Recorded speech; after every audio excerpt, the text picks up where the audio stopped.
अस्सलाम वालेकुम my friends. आज हम करेंगे फिजिक्स क्लास 11 के चैप्टर नंबर 11 के short question. What is mean by drift velocity? Drift velocity का क्या मतलब है?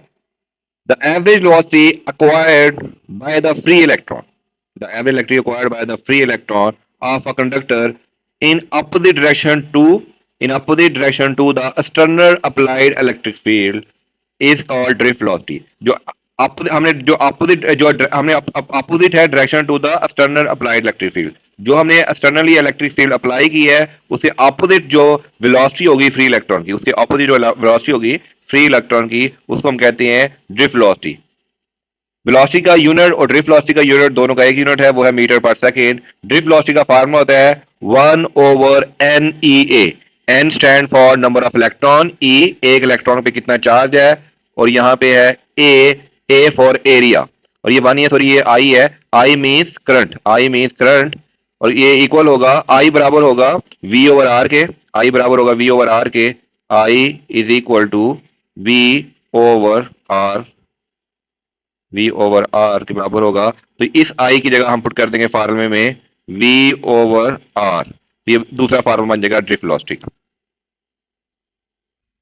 Short question number 2, what is use of Kirchhoff law for circuit problem solution? Kirchhoff law का यूज क्या है सर्किट प्रॉब्लम सॉल्यूशन के लिए? नंबर 1 सॉल्यूशन है Kirchhoff law is a fundamental principle in circuit. Kirchhoff law are the fundamental principles in circuit. Analyze that help us understand and solve complex electrical circuit. यानी Kirchhoff law हमें help करता है understand करने में और solve करने में complex electrical circuit जो सिंपली ओहम लॉ से सॉल्व नहीं हो सकते। हेल्प करता है हमें अंडरस्टैंड करने में और सॉल्व करने में कम्प्लेक्स इलेक्ट्रिकल सर्किट जो ओहम लॉ से सॉल्व नहीं हो सकते। Number 2, Kirchhoff law are particularly useful for solving circuits. Kirchhoff law use होता है solving circuits with multiple sources loops and branches. अब मल्टीपल सोर्सेज लूप और ब्रांचेस, मतलब इसमें बहुत ज्यादा ब्रांचेज हैं या लूप बने हुए हैं, ठीक है ना, या मल्टीपल सोर्सेज है, एक से ज्यादा बैटरीज लगी हुई हैं जिन पे ओहम लॉ अप्लाई नहीं होता, उन सर्किट को भी हम किरचॉफ लॉ वोल्टेज लॉ से सॉल्व कर सकते हैं।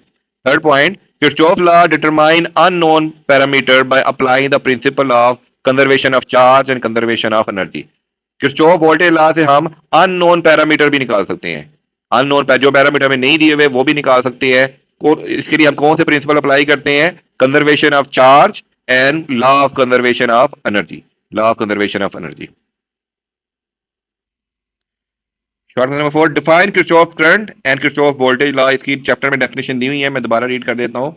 The sum of current entering in a junction, एक जंक्शन पे जितना करंट एंटर हो रहा है, लेट्स सपोज ये देखें एक जंक्शन है, ये जंक्शन है, यहाँ पे जितना करंट एंटर हो रहा है is equal to the sum of current leaving to the junction, वो इक्वल होगा जितना करंट यहाँ से लीव कर रहा है।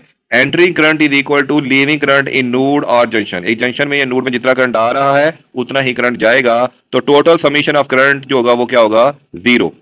ये हमारा करंट लॉ। वोल्टेज लॉ देखते हैं, the sum of EMF in a loop is equal to sum of voltage drop across the resistor. Sum of EMF in a loop, loop के अंदर जितनी भी बैटरीज लगी हुई है, लेट्स सपोज यहाँ पे एक बैटरी है और एक बैटरी आप और लगा लें, एक बैटरी यहाँ पे आप और लगा लें, तो इन तमाम बैटरी का सम इक्वल होगा voltage drop across the register में कितनी वोल्टेज ड्रॉप हो रही है, यानी कि इस रजिस्टर में कितनी वोल्टेज ड्रॉप हो रही है और इस वोल्टेज में कितनी रजिस्टेंस ड्रॉप हो रही है। बैटरी कितने वोल्टेज सप्लाई कर रही है, पोटेंशियल डिफरेंस, वो इक्वल, उन सब का सम, उन सबको हम प्लस कर लेंगे, इक्वल होगा, और रजिस्टर में कितने वोल्टेज ड्रॉप हो रहे हैं। लेट्स सपोज ये तीनों बैटरी मिलके 10 वोल्ट दे रही हैं, तो इन दोनों रजिस्टर्स में भी 10 वोल्ट ही ड्रॉप होंगे अगर ये एक क्लोज लूप है। तो algebraic sum of all voltage supplied by the batteries and voltage drop in the resistor is equal to 0. Next question, what is the working principle of galvanometer? Galvanometer का working principle क्या है? A galvanometer work by using magnetism. When a current flow through the coil in a wire magnetic field, it experiences a torque. जब इस coil में से current flow होता है तो इसमें टॉर्क फील होता है, जिसे टॉर्क को कहते हैं twisting force. The torque cause the coil to rotate. जब कॉइल में करंट फ्लो होता है तो उसमें एक टॉर्क पैदा होता है, उस टॉर्क की वजह से ये कॉइल रोटेट करती है। The amount of rotation is proportional to the current. जितना ज्यादा करंट की स्ट्रेंथ होगी, करंट स्ट्रेंथ, उतनी ज्यादा रोटेशन होगी। अगर कम करंट आ रहा है तो इसकी नीडल की डिफ्लेक्शन कम होगी, अगर ज्यादा करंट आ रहा है तो नीडल की डिफ्लेक्शन ज्यादा होगी। तो रोटेशन किस पे डिपेंड करेगी? करंट की स्ट्रेंथ पे।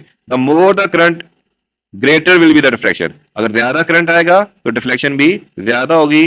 The deflection is measured on the scale, और जितनी ज्यादा डिफ्लेक्शन होगी वो हम डिफ्लेक्शन स्केल पे मेजर कर सकते हैं।